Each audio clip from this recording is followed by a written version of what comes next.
Right, it's deadlift slash posterior chain day. We're gonna see how it goes. Just went up, visited my brother, sister-in-law, niece and nephew with my wife and kids. It's 11-hour drive there, 11-hour drive back. Sitting kills me, so the back's feeling it, but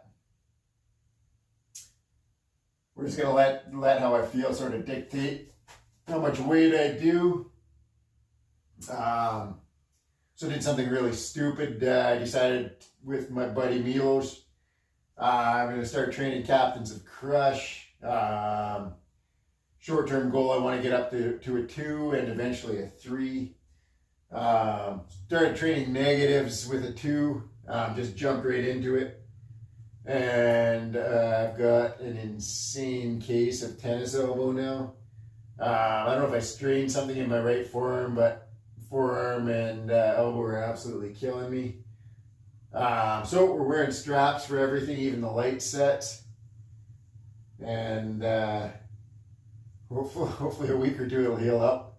Get back to training some light captains of crush. But it was dumb.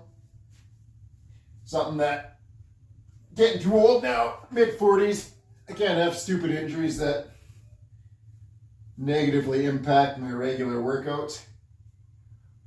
Got big goals by the time I'm 50 and I don't have time to waste.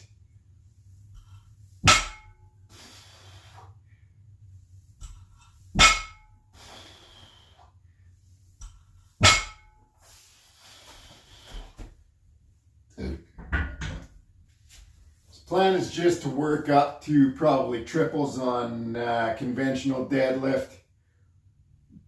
Then we're going to do some RDL 21s from a deficit. So we'll see what that looks like. If you know what old school bicep 21s are, bicep curl 21s, we're doing that, but we're going to do it with RDLs. Just when I hit a big deadlift this spring, big deadlift, big bench, big squat. Short-term goal is 1,100 pounds. Long-term goal is 1,300 pounds. 1,300 pounds before 50. See if it's doable. The RDL 21's whole purpose of that, leading into the new year, is I'm going to just absolutely push my work capacity through the roof. Get that work capacity just cranked right up.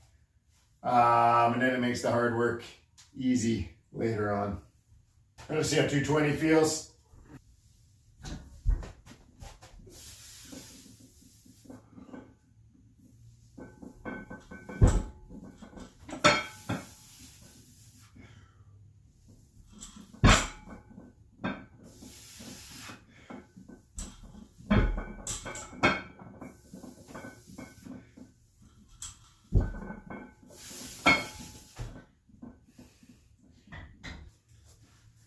Loading everything on the rack today to make it easy on my back. I don't have to bend over, pick up the bar.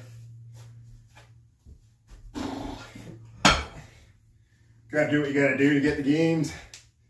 Right, so we're gonna hit 308 now, see how that feels. Go for triples again. This feels good, we'll go up to 352. Probably call it at 352 today. We'll just hit triples at 352 if I can. I think what I'll do is I'll just until the new year, we're just going to add 5 pounds a week. So whatever that is, 12, 13 weeks, 60, 65 pounds. So if I had 352 today for triples, we'll do probably just 3 sets. That should put me just over, what, like 412, 415. Triples by the new year. Then the new year, we'll start ramping up this strength. Start going a little heavier, low reps. Pushing hard. Goal will be probably by May again to hit a big total. See where we're at.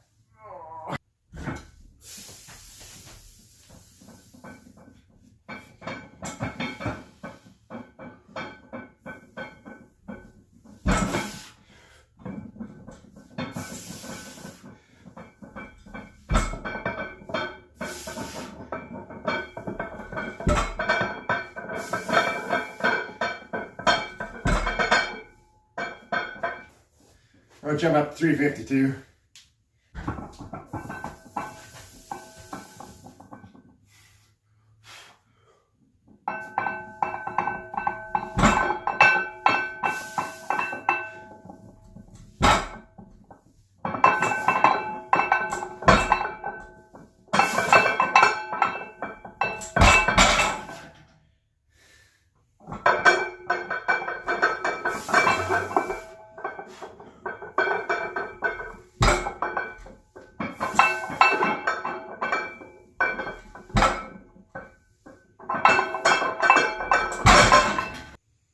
Right, last set, 352 pounds. Then we're gonna hit some RDL 21s and push that work capacity through the roof.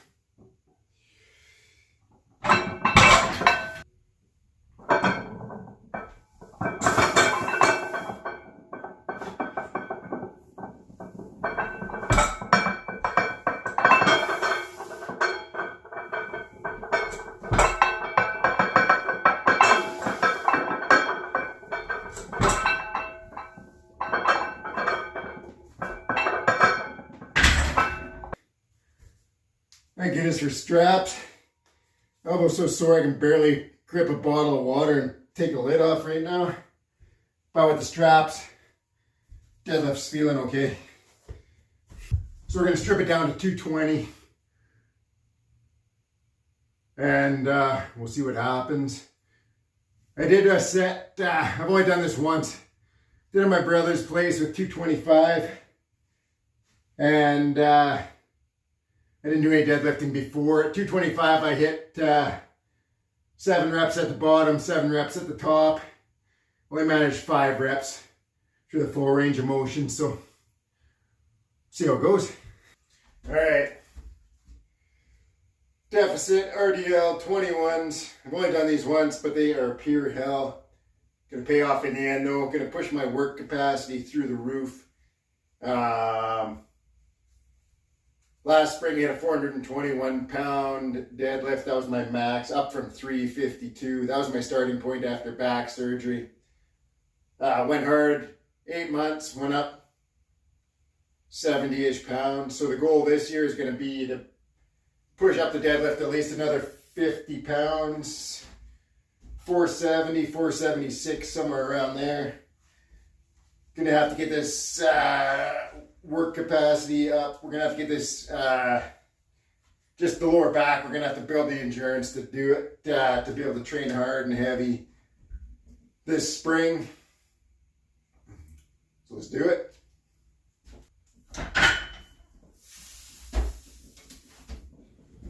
Right, so I've been working up near my max. Did a 421 pound deadlift last spring. Been working just doing singles or doubles over 400 pounds, trying to maintain strength. But now it's time to drop the weight, build the work capacity, and just keep ramping it up over time. Hopefully we'll be up hitting triples on conventional deadlift around 415 pounds by the new year, early this winter.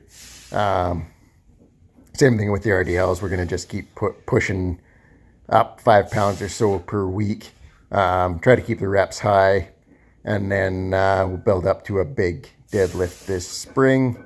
Hoping for somewhere in the mid 470s. As I said, ultimate goal is to deadlift over 500 pounds, which would be a big accomplishment for me. After having back surgery, I was being told that I wasn't going to be able to lift heavy again, but trying to prove it wrong, but at the same time do it in a safe and healthy manner. That's where doing things like these high rep RDLs from a deficit is going to build the endurance. So short-term goal right now is just to really bulletproof the back to handle the big weights later on.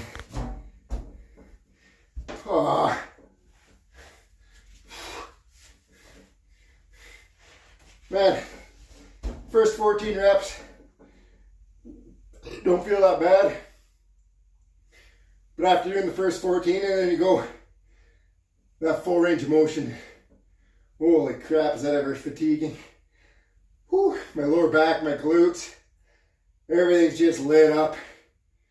Awesome exercise. If you've never done it, give it a go. Drop in the comments how much weight you can do.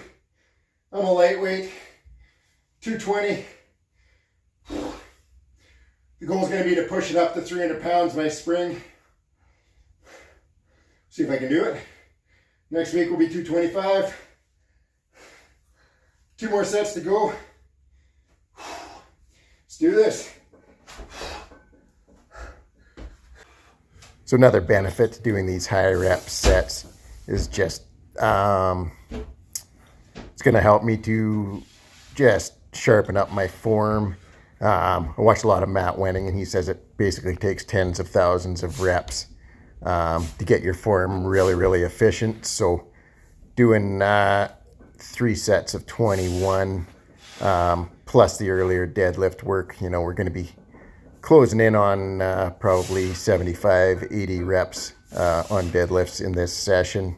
I get, like with the RDLs, they're not all just straight up conventional deadlifts, but it still is going to really help me hone in that hip hinge pattern. Time under tension is going to be good for the lower back, also good for the upper back, just holding everything tight for the amount of time it takes to complete a set, especially as I up the weight. It's really going to build endurance, but strengthen the upper and lower back at the same time. And we're going to do it in a really safe manner, just by gradually increasing the weight week by week.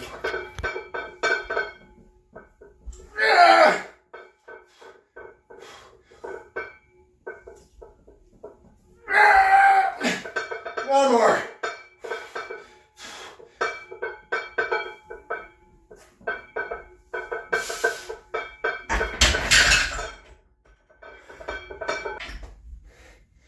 Holy crap, let's kick the crap out of you.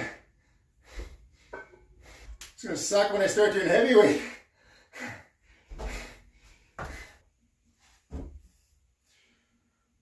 Whew. All right, try to survive one more set.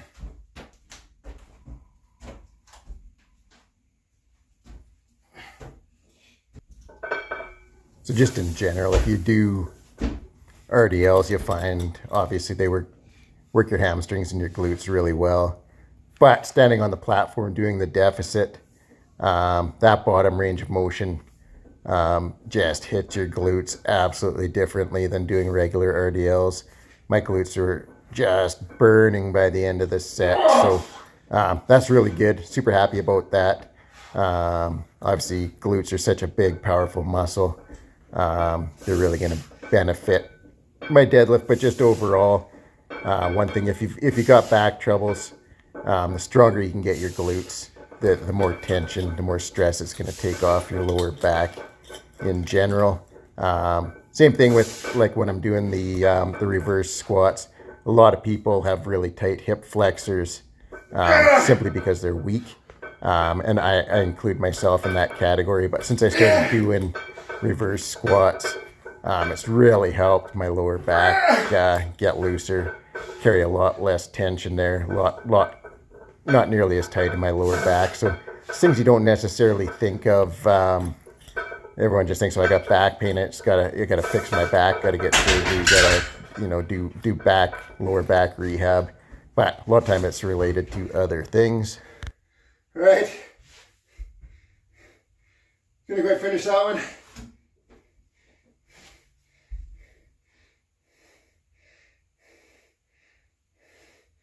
Whew. I was gassed, worried I wouldn't be able to get up on that 6th rep, so call it a 5, but that's not bad. That's, what is that? 42, 52, 61. 61 reps total.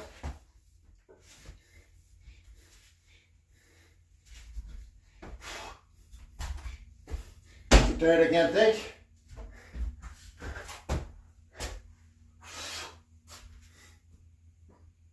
And your old core work.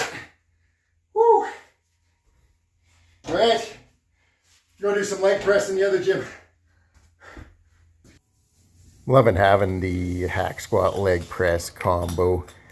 Finding the leg press is a great way to get some quad work in. But after doing the deadlifts and RDLs, straight to the leg press, and man, can you ever feel that in the posterior chain after it already being fatigued from the previous exercises. So I think overall, as my leg press goes up, it's really going to benefit my deadlift. Hitting 480 pounds here, so I'm slowly inching towards the 500-pound mark on leg press. I think it's going to benefit the squat as well. It doesn't have the same direct kind of carry over to squat, I think, as it does deadlift, because the movement pattern's different. But at the same time, just building stronger legs will definitely benefit the squat. I got a long way to go on leg strength in general. It's definitely my weak point. With the way my back was, I had so much nerve damage leading up to back surgery. My legs were atrophying like crazy. One point I had for the long time no feeling at all in my right leg. It was just shrinking like crazy. Eventually, we got some cortisone shots and got that sort of figured out, and then I lost feeling in my left leg. So both legs had major nerve damage. So I'm working hard to rebuild it. We'll see. Pushing myself hard in my mid-40s, and I got big goals by the time I'm 50. 500-pound deadlift minimum. Want to hit a 400-pound squat. May not be a lot for some people, but for me, it'd be huge. I'd be very thrilled to hit those numbers, and I think it's doable. I just got to put in the work. So then we're just finishing off with some hypertrophy work. Leg extensions, leg curls. Great for hypertrophy. Super easy on the nervous system. You never know, we might actually put some muscle on these chicken legs. That's all I got. Thanks for watching. Have a great night.